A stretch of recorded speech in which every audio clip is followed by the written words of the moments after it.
안녕하세요. 저는 오늘 우리 영천초등학교 학부모 여러분들과 함께 비대면 학부모 연수를 하게 되어서 무척 신기하기도 하고 또 새롭기도 하고 이랬습니다. 이 코로나19 사태가 아니었으면 지금 배경화면에 보이는 것처럼 여러분들 시청각실에서 같이 울고 웃으면서 소통하면서 이렇게 조금이라도 도움이 되는 말씀을 드릴 수 있을 텐데 그렇지 못해서 참 안타깝습니다. 하지만 주어진 조건 하에서 여러분들에게 조금이라도 도움이 되는 말씀을 드릴 수 있었으면 좋겠습니다. 오늘 제가 말씀드리려고 하는 그 연수의 주제는 사교육제로 학력숙숙 노하우라는 주제입니다. 저는 오늘 자녀교육 전문가로서 여러분들 앞에서 이렇게 말씀드리기보다는 그냥 한 아이를 먼저 키운 선배 학부모로서 조금이라도 여러분들에게 도움이 되는 말씀을 드리려고 합니다. 3년 전에 그 영천초등학교 학부모 연수에 가서 시청각실에 가득 모인 우리 학부모 여러분들과 함께 정말 울고 웃으면서 함께 소통했던 기억이 아직도 눈에 선해서 오늘 PPT의 배경도 그 당시 강의 장면 사진을 이렇게 배경으로 깔았습니다. PPT를 보면서 주어진 시간 동안 말씀을 드리도록 하겠습니다. 오늘 이 비대면 온라인 연수를 통해서 제가 여러분들에게 드리고 싶은 말씀은 크게 세 가지라고 할 수 있습니다. 첫 번째는 전략적 사고에 대해서입니다. 우리가 사랑하는 소중한 아이들을 양육하는 데 있어서 전략적 사고가 얼마나 중요한지에 대해서 여러분들을 설득하려고 합니다. 두 번째는 이 전략적 사고 입각에서 우리가 자녀들을 키울 때 가장 중요한 것이 평생 공부에 미천이 되는 책 읽기가 얼마나 강력한 힘을 가지는지에 대해서 여러분들을 설득하려고 합니다. 시간이 주어진다면 세 번째는 이 단순한 책 읽기가 아니라 좋은 어린이 책을 통해서 아이들과 소통하고 그래서 아이를 키우는 일이 얼마나 행복한 일인가에 대해서 여러분들께 말씀드리려고 합니다. 먼저 전략적 사고에 대해서 말씀드리겠습니다. 우선 동영상을 한번 조금씩 속도를 내기 시작해요. 자, 코너 오기 좋은 정재원. 자, 두 번째 그룹에서 이 앞쪽에 있는 선수를 조금씩 따라잡고 있습니다. 자, 지금은 벵거가 가장 빠르게 통과하면서 또 포인트를 가져가게 됐고요. 덴마크의 토르트 포인트, 정재원도 한 포인트를 가져가게 됐습니다. 이제부터 진검승부가 시작되겠습니다. 마지막 네 바퀴입니다. 마지막 네 바퀴. 그렇죠. 자리 포지션 잘 잡고요. 그렇죠. 자, 지금까지의 포인트보다 마지막에 1, 2, 3위가 중요합니다. 자, 이승훈이 나옵니다. 이승훈도 나와요. 이승훈. 자, 의존 형제, 정재원, 이승훈, 정재원. 네, 나갑니다. 자리 잡아야 돼요. 자, 그렇죠. 자리 중요하죠. 네. 자리를 잡아야 됩니다. 세 번째에서 네 번째만 잡아주면 좋습니다. 그렇죠. 지금은 정재원. 그렇죠. 자, 쫓아가고 있는데, 지금은 크라머가 나가네요. 크라머도 나가요. 아니, 괜찮습니다. 아직 크라머가 맨 앞에 나가요. 지금 정재원이 네 번째. 자, 이승훈은 아직까지는 더 치고 나오진 않고, 스벤 크라머가 갑자기 나오는데요. 자, 이승훈이 다섯 번째, 정재원이 두 번째입니다. 예, 이승훈 선수는 지금 아주 심해 안매를 잘하고 있어요. 지금. 그렇죠. 예, 안매를 잘하면서 지금 기다리고 있습니다. 두 바퀴 남았어요. 지금 정재원이 두 번째, 이승훈이 다섯 번째입니다. 정재원도 잘 쫓아가고 있고. 예, 좋아요. 올라가고 있어요. 네, 나가고 있습니다. 나가고 있습니다. 스벤 크라머의 속도를 따라잡아야 되는데요. 정재원. 지금 정재원이 힘에 붙이는 모습이에요. 네. 자, 정재원은 일단 이승훈을 여기까지 끌어주고 역할을 다합니다. 네. 이승훈, 이제는 맏형 이승훈이 올라가기 시작합니다. 됐어요. 지금 맨 앞에 이승훈 올라갑니다. 네, 괜찮아요. 네, 크라머도 나가 떨어졌어요. 크라머 나가 떨어졌습니다. 마지막 바퀴. 마지막이에요, 마지막. 이승훈이 나왔습니다. 이승훈. 대한민국의 빙속 레전드 이승훈. 조심해야 돼요. 코너. 이승훈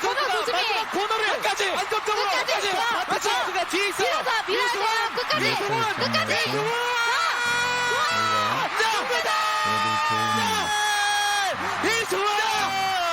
매스 스타트 초대 챔피언 이승훈 선수가 매스 스타트 금메달을 차지합니다. 네, 이승훈 선수 역시 정재환 선수가 역할을 너무 잘해줬습니다. 이승훈 선수 너무 잘해줬습니다. 그렇습니다. 이승훈 아시아의 역사를 새로쓰고 최초로 도입된 이번 매스 스타트에서 초대 챔피언에 오르는 빙송영웅입니다. 네, 역시 최강자의 면을 확실히 보여줬어요.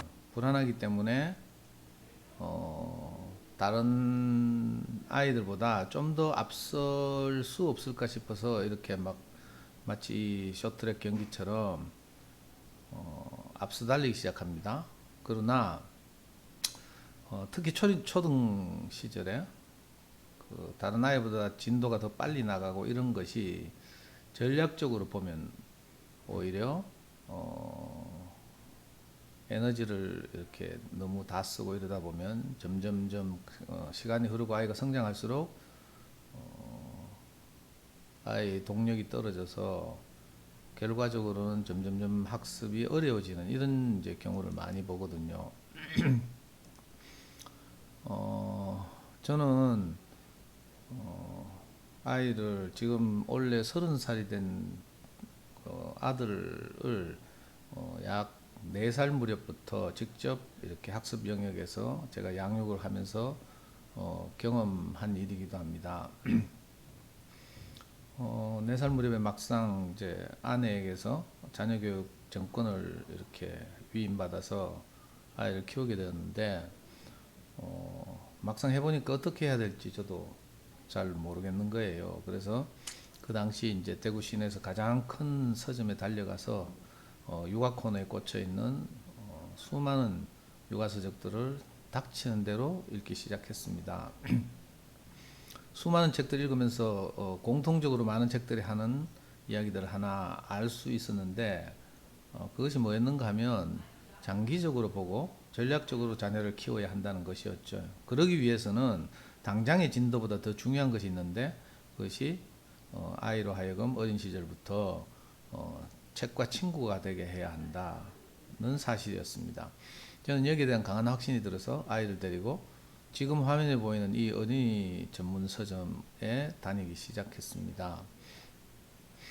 우리 아이 4살 때 무렵 이 어린이 전문 서점이 문을 열었는데 그때부터 중학교 2학년이 될 때까지 약 12년 동안 매주 한 번씩 이 어린이 전문 서점에 가서 좋은 그림책을 구입하고 집에 돌아와서 읽어주고 또 일주일 후에 다 읽고 나면 여러 번 다 읽으면 다시 가서 어린이 책, 그림책을 중심으로 해서 다시 구입하고 했던 생각이 납니다.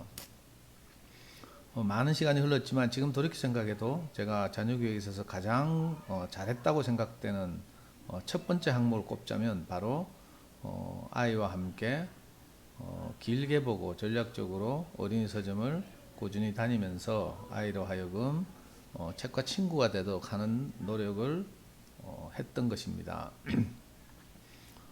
지금은 경영난 때문에 이 안타깝게도 이 서점이 우리 달서구에 있는 서점이 약 5년 전에 문을 닫았습니다. 그래서 참 안타까운데 요즘은 그래서 우리 젊은 어머니들이 어린이 서점 하면 주로 전집 할인 매장을 생각하게 되는데 이 당시만 해도 어린이 전문 서점이라고 하면 전집 할인 매장이 아니라 잘 만들어진 정말 세계적인 주옥 같은 어린이 책을 전문적으로 전시하고 판매하는 그런 귀한 서점이었습니다.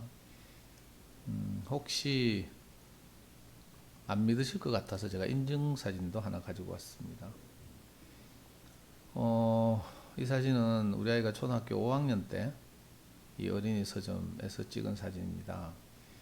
그때 어린이날이었던 것 같은데 제 정확한 기억은 아닙니다만 무슨 이벤트를 했던 것 같아요. 가족 사진 찍어주는 이벤트.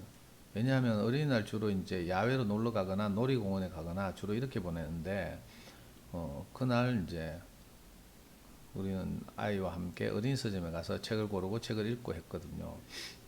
갑자기 서점 쪽에서 가족 사진을 찍어주는 이벤트를 한다고 하니까 지금 우리 와이프가 제 어깨에 손을 얹고 일부러 다정한 척 하는 모습이 금방 눈에 띄죠. 어색하고 아이는 어색해가지고 머리를 쳐박고 책을 읽고 있습니다. 어떤 학부모님은 제가 강의 중에 이 사진을 보여주니까 농담으로 애가 참 힘들었겠다 이렇게 말하시는 분도 있더라고요.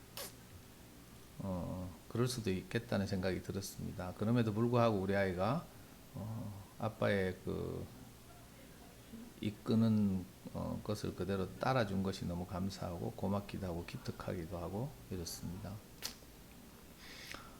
왜 이렇게 12년이 되는 긴 시간을 어린이 선생님이 다녔는가 하면 전략적으로 사고하는 습관이 나름대로 저에게 있었기 때문입니다. 그리고 이렇게 오랫동안 길게 보고 아이가 갈수록 공부하는 데 힘을 발휘할 수 있는 가장 좋은 방법이 뭘까를 생각한 끝에 많은 그 전문가들의 조언 또 자녀교육 서적 등을 통해서 그 전략적으로 아이를 키우는 가장 좋은 그리고 손쉬운 방법이 책 읽기라는 사실을 알게 된 까닭이었습니다.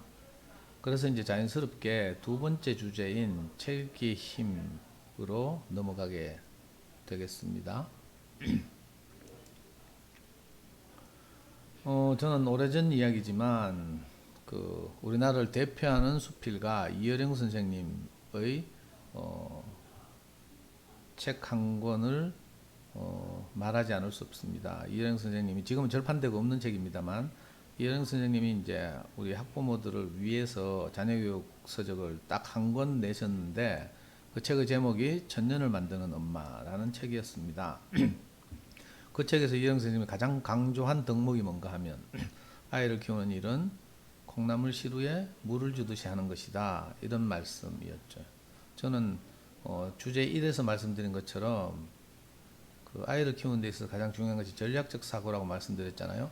그 전략적 사고를 가장 손쉽게 그 예를 들어 설명할 수 있는 것이 바로 이 말씀이 아닐까 이렇게 생각했습니다. 콩나물 시루에 물을 주듯이 자녀를 키우는 것이죠. 콩나물 시루는 이렇게 생겼습니다. 시루의 아랫부분에 구멍이 뻥뻥 뚫려 있고 위에서 콩나물에게 물을 줍니다. 그러면 당연히 그 시루 아래에 뚫힌 구멍을 통해서 물이 다 빠져나가죠. 그래서 그 물을 이제 받는 그릇을 밑에 두고 이렇게 나무로 받쳐놓고 있잖아요.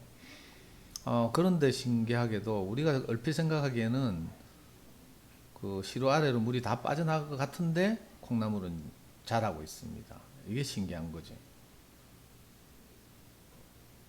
자, 아이들과 함께 좋은 어린이책을 읽으면서 자녀 교육을 하는 일도 이와 비슷합니다. 당장 보기에는 이게 저게 무슨 공부에 도움이 될까 싶지만 사실은 그렇지 않고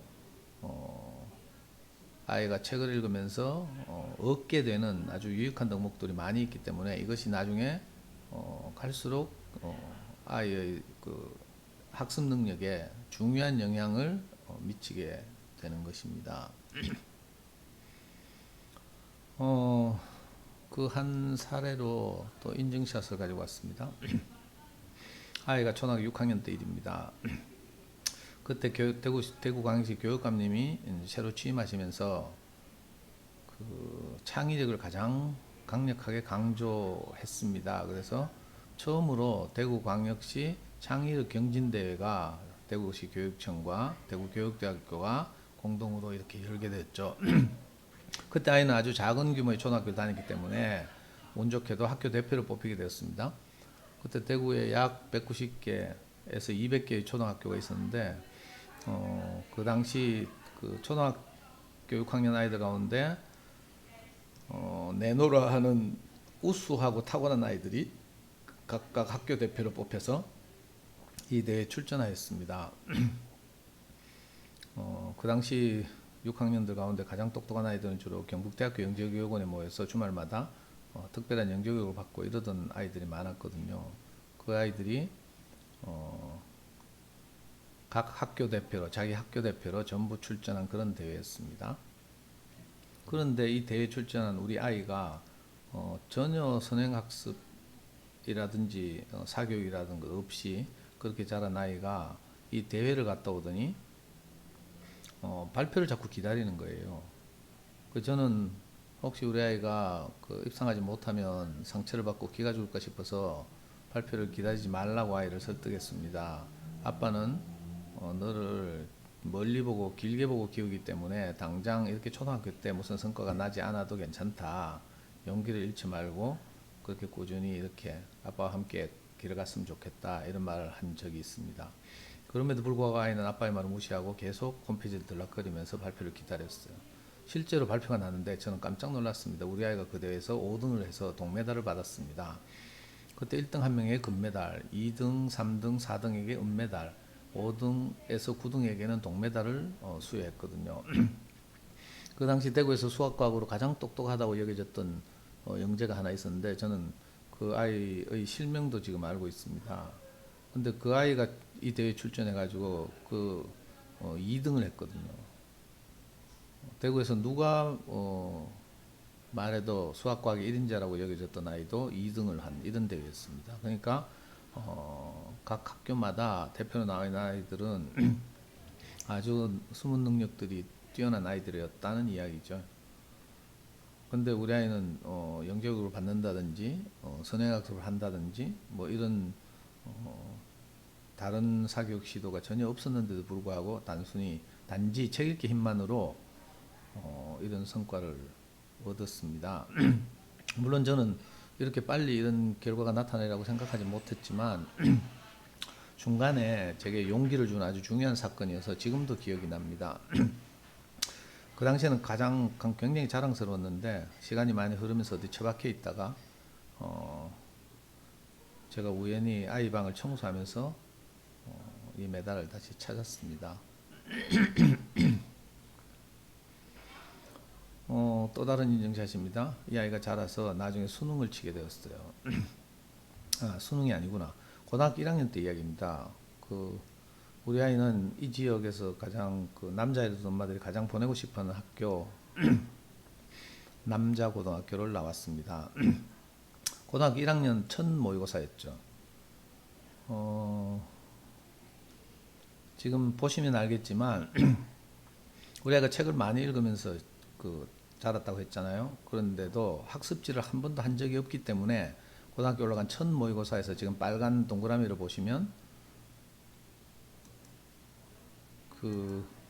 지금 여기 빨간 동그라미 보이시죠? 여기 보시면 언어가 오히려 가장 결과가 나빴습니다. 82점이었죠. 수리나 외국어는 아주 만족할 만한 점수를 얻었습니다. 전국 100분위를 보면 굉장히 높죠. 언어도 높긴 하지만 그러나 수리나 영어에 미치지 못하고 있습니다. 왜냐하면 제가 길게 보고 아이를 키웠기 때문에 책 읽기의 힘이 단순히 문제를 푸는 일은 아니잖아요. 눈에 보이지 않는 실력을 향상시키는 것인데 문제풀이는 꼭 학습지나 사교육을 하지 않더라도 나중에 아이들이 고등학교 지나가면 3년 내내 이렇게 수능 모의고사를 치거나 또 학교 중간고사, 기말고사를 치거나 하면서 문제풀이를 계속해서 하게 되고 또 3년 내내 문제에 대한 해설 이런 수업들을 듣게 됩니다. 그리고 메가스터디를 비롯한 인터넷 강의 등에서도 수많은 문제풀이 강의를 하고 있죠. 그래서 저는 여기에 대해서 두려움 없이 이렇게 지나갈 수 있었던 거죠. 실제로 수능을 쳤습니다. 이건 우리 아이 수능 시험 성적표인데요. 잘 보시면 물론 이때도 언어 영역이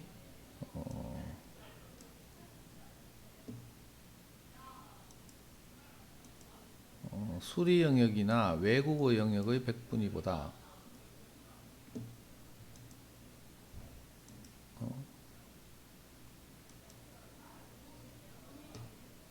수리 영역이나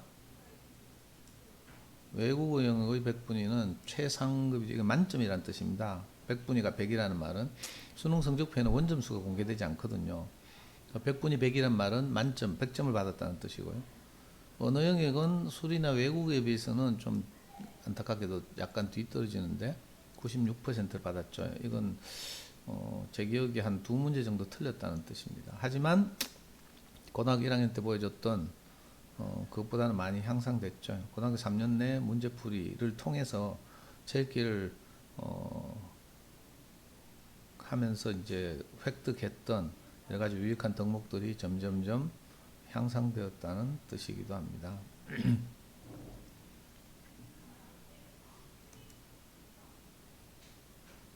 자, 이것도 인증샷입니다. 우리 아이는 원래 30살이라고 했잖아요. 대학을 졸업하고 스카이 대학을 졸업하고 여러 가지 이유로 외국에 나가서 외국 기업에 취직해서 일을 하다가 자기 진로를 바꾸고 갑자기 2년 전에 귀국을 하게 됐습니다.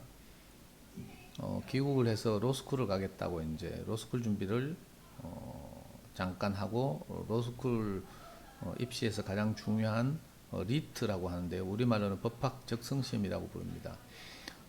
대학을 졸업한 또는 졸업 예정에 있는 문과 최상위권 청년들이 약 1년에 10,000명 정도 이 시험에 응시를 합니다.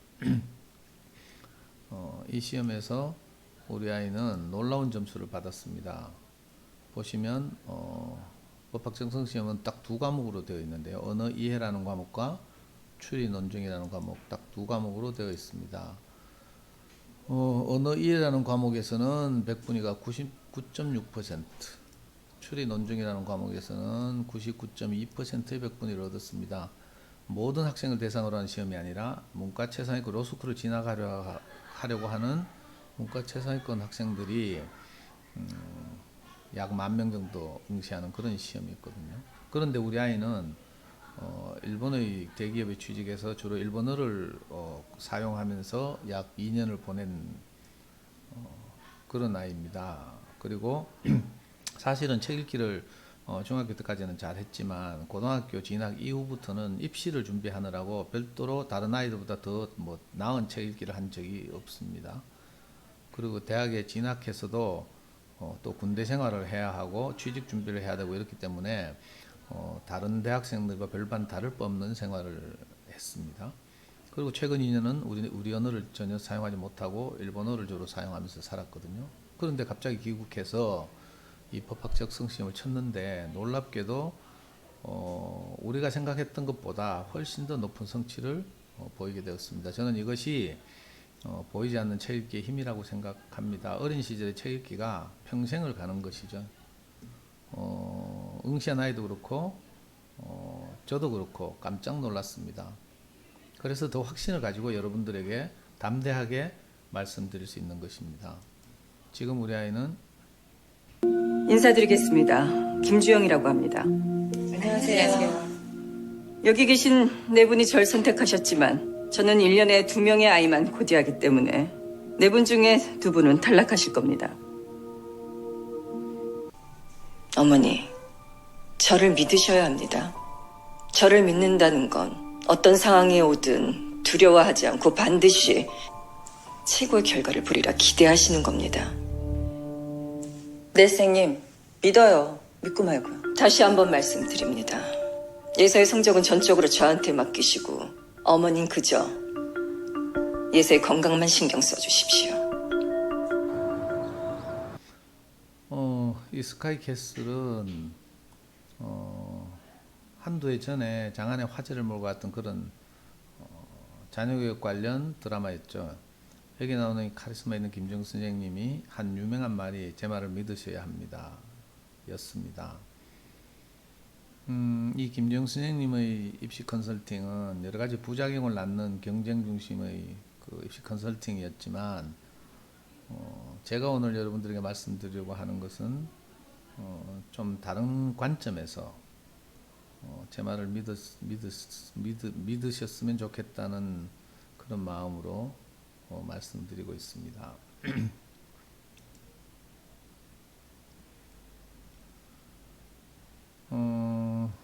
보통 우리가 아이들을 키우면서 이렇게 드러나는 실력에는 두 가지가 있습니다. 하나는 눈에 보이는 실력입니다.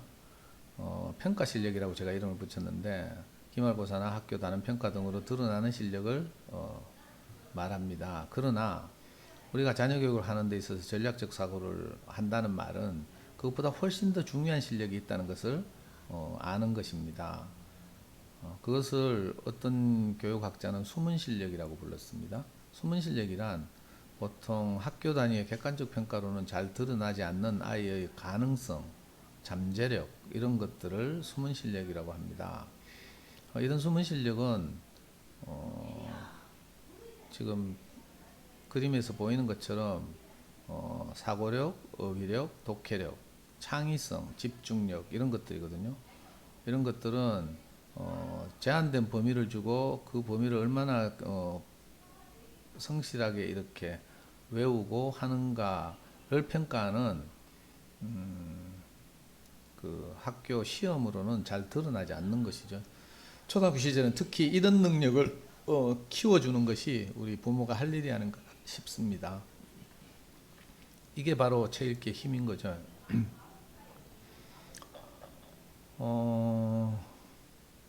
아까 말씀드린 것처럼 법학적 성시험에서 아주 우수한 성적을 받은 우리 아이는 2년 전에 서울대학교 로스쿨에 입학해서 지금 2학년에 재학 중에 있습니다.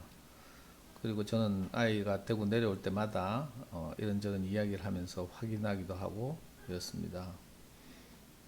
아이 스스로도 말합니다. 자기가 어린 시절에 아빠와 함께 다녔던 어린이 서점의 행복한 책 읽기가 이렇게 큰 영향을 미칠지는 자기도 미처 몰랐다 이렇게 말하고 있거든요. 그런데 단순히 이제 책 읽기라고 하면 많은 엄마들이 집에 전집을 잔뜩 사서 이렇게 거실에 가득 비치하고 이렇게 막 책을 읽도록 하는 그런 분위기가 많습니다. 근데 제가 말하는 책 읽기는 그런 책 읽기가 아닙니다. 전집 중심의 책 읽기는 대부분 자연스럽게 지식 중심의 책 읽기로 흐르게 되는 거죠. 그렇게 되면 아이들은 책 읽기에 흥미를 느끼기 어렵고 또 어떤 아이들은 지식 습득에 흥미를 느끼기도 하지만 그것이 오래 가지 못하는 습관이 됩니다. 제가 말하는 행복한 책 읽기는 이런 것입니다. 좋은 어린 책을 읽어 나가는 과정이 아이들의 마음을 위로하고 용기와 희망을 주는 이런 책 읽기를 말하는 것입니다. 전문가들에 따르면 보통 이런 책 읽기는 동화책 또 그림책들을 통해서 얻는 효과라고 할 수 있죠. 당장 눈에 보이는 무엇을 우리 아이들에게 심어주는 것이 아니라 자연스럽게 그 책의 스토리가 주인공의 이야기가 우리 아이들의 입장에 서 있기 때문에 동일시가 일어납니다. 주인공과 내가 감정이입이 되는 것이죠. 주인공이 웃고 울고 어려움을 겪고 하는 동안에 자연스럽게 자기 감정의 정화도 일어납니다. 학교 생활을 하면서 우리가 다 알지 못하는 나름의 어려움들이 있거나 스트레스나 이런 것이 있을 텐데 그런 것들이 해소되는 거죠. 이걸 카타르시스라고 하죠. 그리고 책을 다 읽고 나면 지식을 얻는 것이 아니라 깨달음을 얻습니다. 이 깨달음을 영어로 인사이트, 통찰이라고 부르죠. 좋은 친구를 사귀려면 내 것을 고수하면 안 되는구나. 소중한 것을 친구들과 나눠야 하는구나. 이런 걸 깨닫게 되는 거죠. 자연스럽게 책을 읽으면서. 이런 책 읽기를 보고 행복한 책 읽기라고 부릅니다. 여러분들이 아이를 키우면서 그 도서관이나 요즘은 이제 제가 아이를 키울 때는 달리 도서관 문화가 많이 발달해 있고 인프라도 잘 구축돼 있죠. 우리 용천초등학교 주변에도 달서 가족 도서관도 있고요. 또 아이파크 1차, 2차에 작은 도서관도 있습니다. 그렇기 때문에 이 도서관을 통해서 좋은 어린이책을 잘 빌려서 아이들과 함께 읽어나가는 이런 일을 하기가 너무 쉬워진 거죠.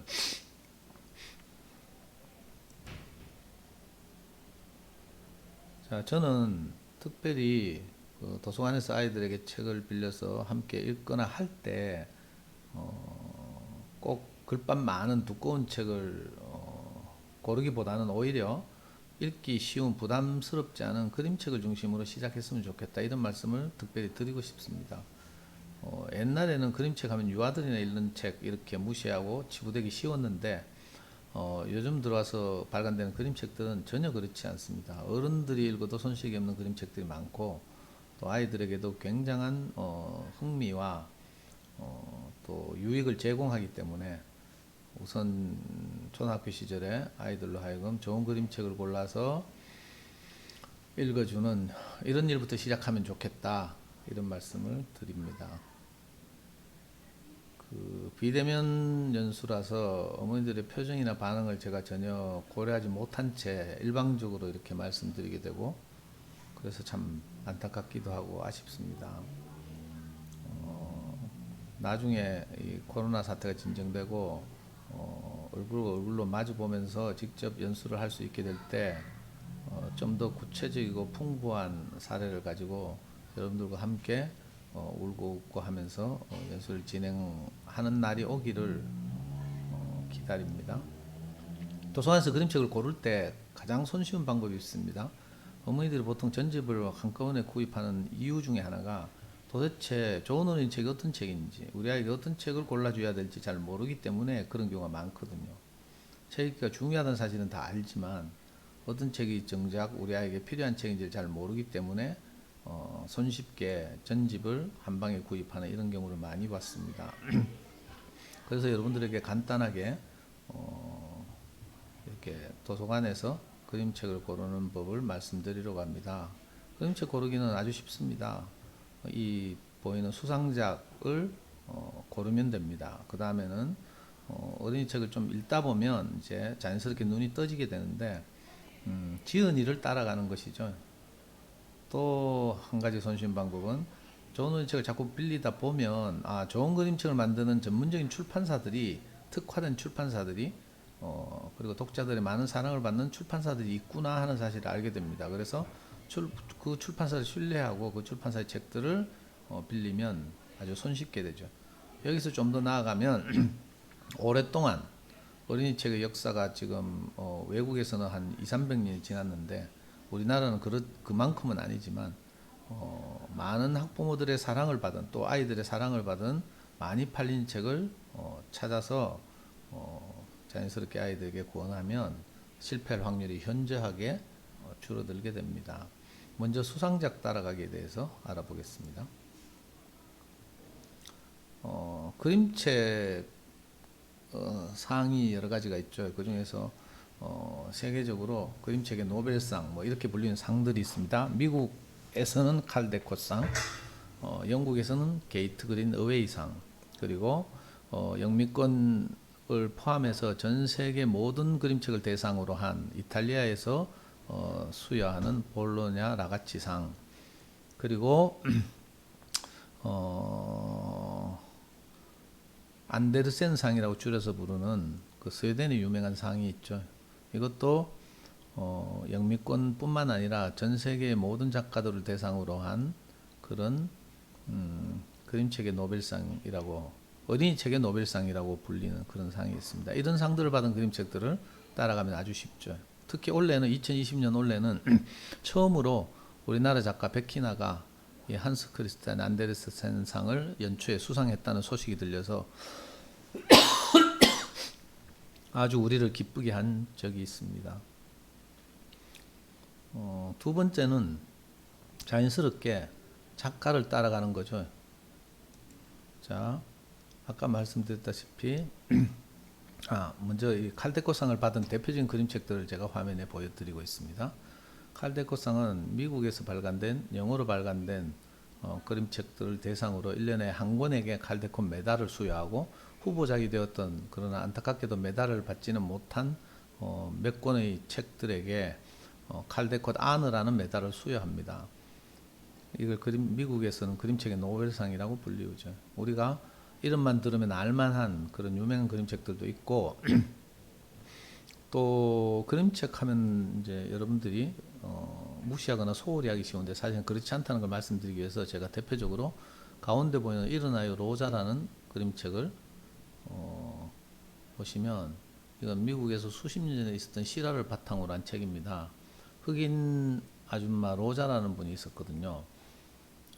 로자 파크스라는 분인데, 실제로 그 당시만 해도 미국이 남북전쟁을 통해서 분명히 노예를 해방하고 피부 색깔과 상관없이 평등한 그런 정책을 시행한다고 했지만 미국 남부에서는 여전히 흑백 차별이 존재했습니다. 그리고 심지어는 버스에서 흑인과 백인이 흑인은 아예 버스를 타지 못하던 이런 시절도 있었죠. 근데 많이 발전해서 이제 버스를 나눠서 앞부분은 백인이, 뒷부분은 흑인이 타도록 하고 가운데 두 자리만 흑인이나 백인이나 상관없이 앉을 수 있다고 이렇게 정해놓고 있던 시절이었습니다.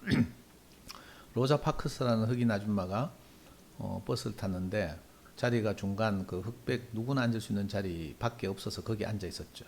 다음 정류장에서 어떤 백인 남성이 탔습니다.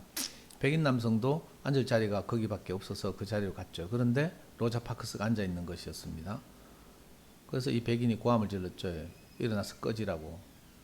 그리고 버스 운전기사도 거기에 동조해서 막 했죠. 근데 로자 파크스는 여기는 이 자리는 흑백이 같이 앉을 수 있는 자리이기 때문에 저는 비킬 수 없습니다 하고 버텼습니다. 그래서 나중에 버스 기사가 이 버스를 끌고 경찰서까지 간 사건이 발생했죠. 이 사건을 계기로 이 미국의 남부 알래바마에 있는 몽고메리라는 도시에서 있었던 사건인데 그 도시에 사는 모든 흑인들이 피부색, 인종 때문에 차별을 받는 이런 불이한 일은 없어져야 한다고 해서 약 1년 동안 버스 승차 거부 운동을 하고 학교나 직장을 갈 때 전부 걸어서 다니는 이런 평화적인 시위를 했습니다. 이것이 전 미국적으로 확산돼 가지고 바로 밑에 있는 이 마틴 루터킹 목사가 이 걷기 운동에 동참을 한 거죠. 결국은 백인들이 굴복해서 버스 안에서 인종차별이 철폐된 사건이 있습니다. 이런 차별에 관한 놀라운 주제를 가진 세계적인 책들이 그림책으로 이렇게 나와 있는 거죠. 그러니까 우리 학부모 여러분들은 그림책이라고 무시할 일이 아니고 우리 초등학교 시절 아이들에게 이런 유익한 그림책들을 가지고 함께 나누는 좋은 그림책들을 아이들에게 소개하고 읽게 하는 이런 일들이 있었으면 좋겠습니다. 실제로 우리 연구소에서도 제가 아이들과 함께 어린이를 위한 인문학 수업이라는 것을 팀을 짜서 진행을 하는데 그 교재는 전부 그림책을 사용하고 있습니다. 영국의 권위 있는 그림책 상은 게이트 그린 어웨이 상이라고 부릅니다. 여러분들 제목 보시면 뭐 다 아시는 유명한 그림책들이 많이 있죠. 돼지책, 앤서니 브라운의 돼지책이나 고릴라 같은 그림책은 보통 유치원에서도 많이 다루는 책이기도 하고 이래서 유명한 책입니다. 그러나 단순히 그런 유치원 수준의 책이 아니라 블랙독 같은 이런 그림책을 보면 실제로 아주 그 우울에 관한, 두려움에 관한 아주 주제를 효과적으로 잘 다루고 있습니다.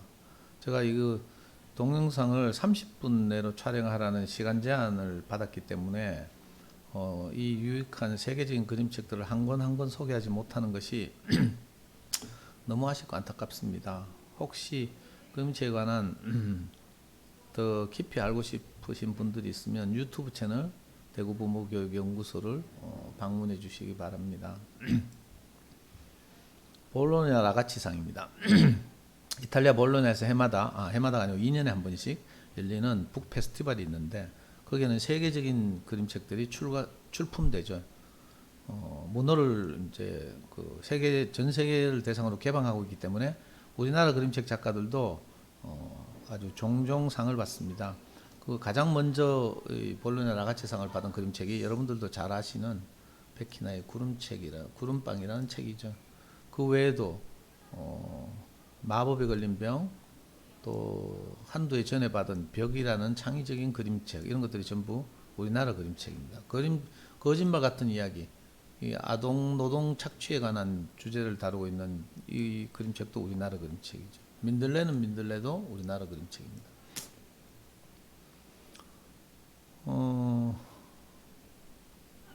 그러니까 이런 그림책들을 빌려서 아이들에게 읽어주면 좋겠다는 생각이 듭니다.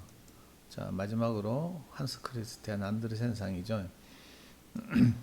이 상은 아까 말씀드린 것처럼 특정한 작품이 뛰어나다고 해서 주는 상이 아니라 작가의 그 작품 세계 전반을 살펴서 작가의 작품 세계 전체를 살펴서 수상 작가를 선정하는 그런 권위 있는 그림책 상이라고 할 수 있습니다. 원래 초에 우리나라 그림책 작가 백희나가 이 상을 받아서 아주 유명해진 그런 상이죠. 자연스럽게 작가 따라가기로 넘어갑니다. 아까 안드레센상을 받은 우리 백희나는 우리 어머니들도 좋아하시는 그런, 우리 아이들도 너무 좋아하는 그림책 작가죠. 대표적인 작품들이 이렇게 구름빵, 장수당 선녀님, 알사탕, 또 최근에는 알사탕의 그 연작이라고 할 수 있는 나는 개다, 이런 그림책들이 나와 있습니다. 우리 아이들이 너무 좋아하는 그런 그림책들이 되겠습니다.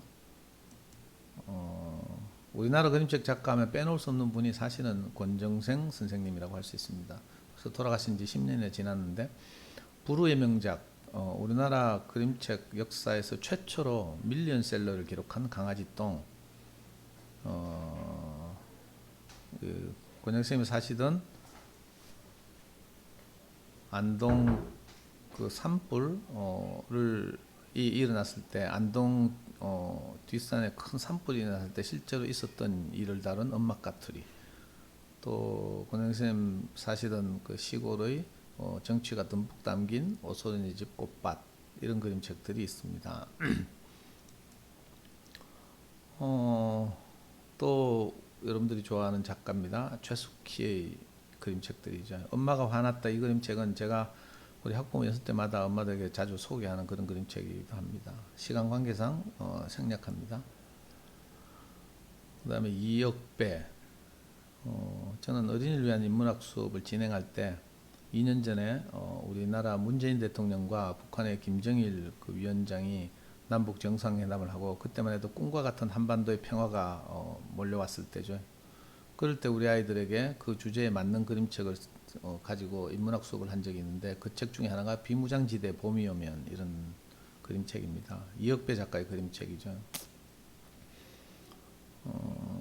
놀라운 상상력을 가지고 비무장지대, 그러니까 휴전선을 중심으로 남북 2km를 무장하지 않은 지역으로 정해놔가지고 생태계가 잘 보존되어 있는 그런 지역이죠. 만약에 우리나라에 평화가 찾아온다면, 그런 뜻이죠.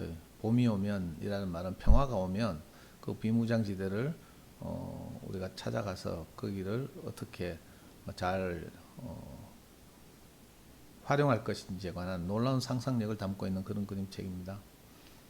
지금 제가 녹화를 하고 있는 오늘 이 시간이 추석 연휴인데, 우리 추석 연휴가 시작되기 직전에 우리 아이들과 함께 다룬 그 그림책이 소리의 추석 이야기라는 그림책입니다. 이 그림책도 이역배 작가의 작품이죠. 우리 아이들에게 추석이라는 명절을 설명할 때 가장 손쉽고 자연스럽게 아이들과 함께 명절에 관한, 추석에 관한 이야기를 나눌 수 있는 그런 좋은 그림책이 되겠습니다. 최인순 작가의 그림책입니다. 저는 설날에 우리 연구소에서 자주 아이들과 함께 만들기 놀이를 하는데, 그때 늘 등장하는 텍스트가 최인순 작가의 손큰할머니의 만들기라는 그림책입니다. 그 밖에도 감동적인 그 왕따 이야기를 다룬 초등학교 3학년 어느 학급에서 일어난 이야기, 내 짝꿍 채용대, 이런 작품들이 최인순 작가의 작품이라고 할 수 있습니다. 고정욱 작가는 주로 작가 자신이 장애를 안고 이렇게 사시는 분이기 때문에 고정욱 작가의 모든 작품은 장애를 다루고 있습니다.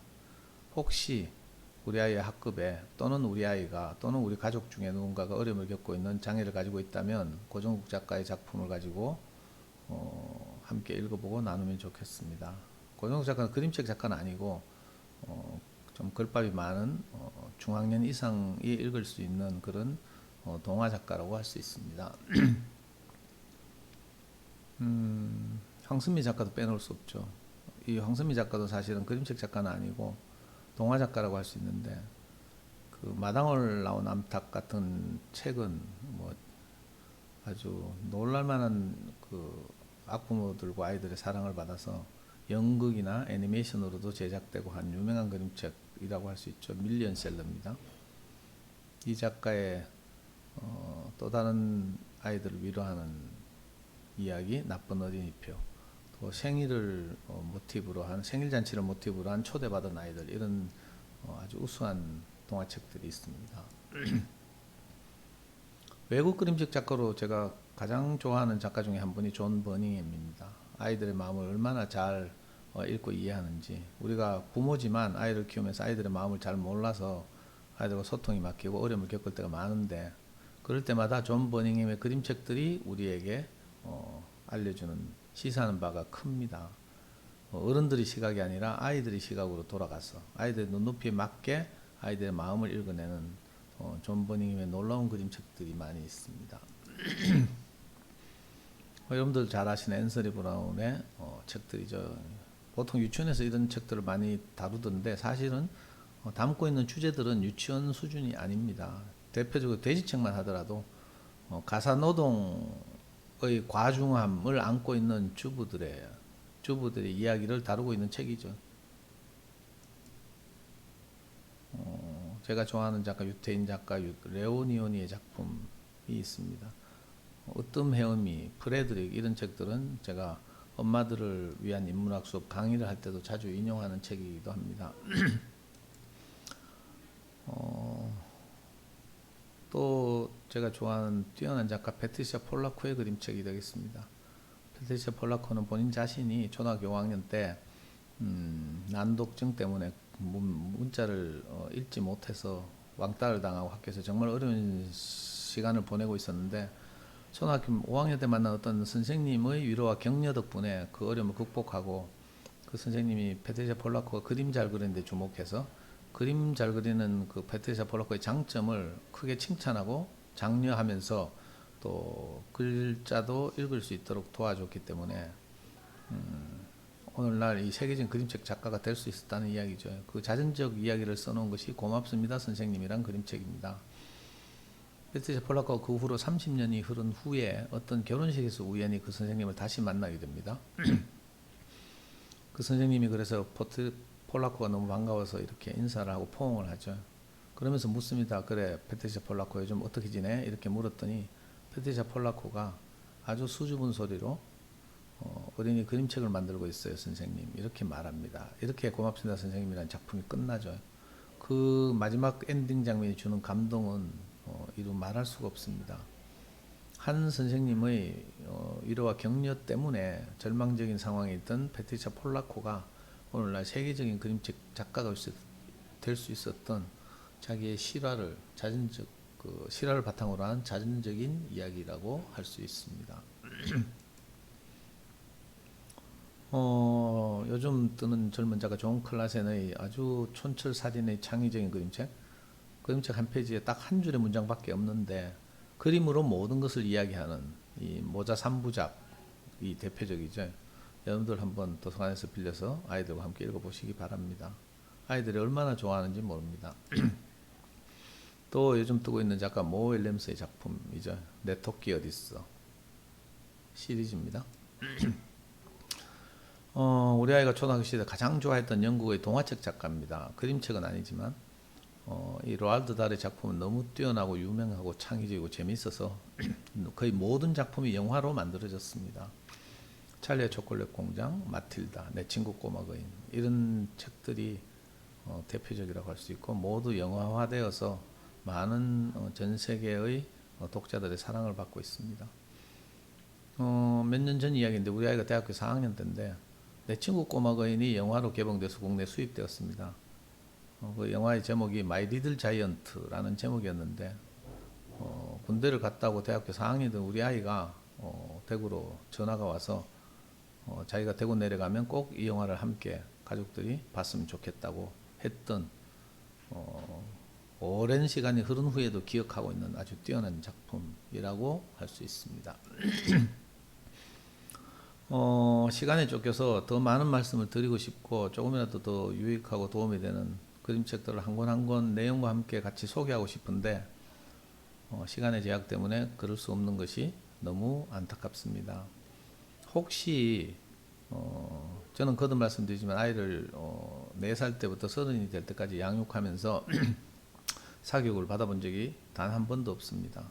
영어도 소위 말하는 엄마표 영어, 잠수내 영어를 했죠. 수학도 생각하는 힘을 키우는 전략적인 방식으로 그렇게 아이를 키웠습니다. 이 모든 내용들을 이 짧은 시간에 다 말씀드릴 수 없어서 너무 안타깝고 그것들은 제가 약 15년 동안 각급 학교 학부모들 대상으로 또 도서관이나 서점 등에서 많은 강의를 했고 그것을 유튜브 채널 대구부모교육연구소의 동영상에 약 600개 정도 올려놨습니다.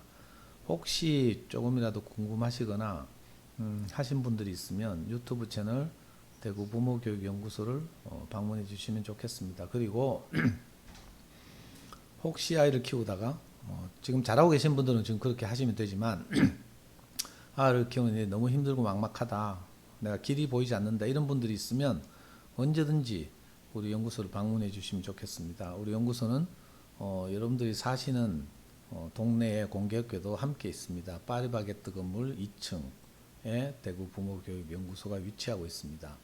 혹시 길을 가다가 저를 만나시거든 아는 체 해주시면 정말 감사하겠습니다. 시간에 쫓기고 비대면 온라인 연수라서 너무 어색하고 서툰 점이 있지만 지금까지 잘 들어주셔서 정말 감사하고 기회가 닿는다면 얼굴과 얼굴로 마주보는 그런 날이 속히 왔으면 좋겠습니다. 잘 들어주셔서 정말 감사합니다. 다음에 또 뵙겠습니다.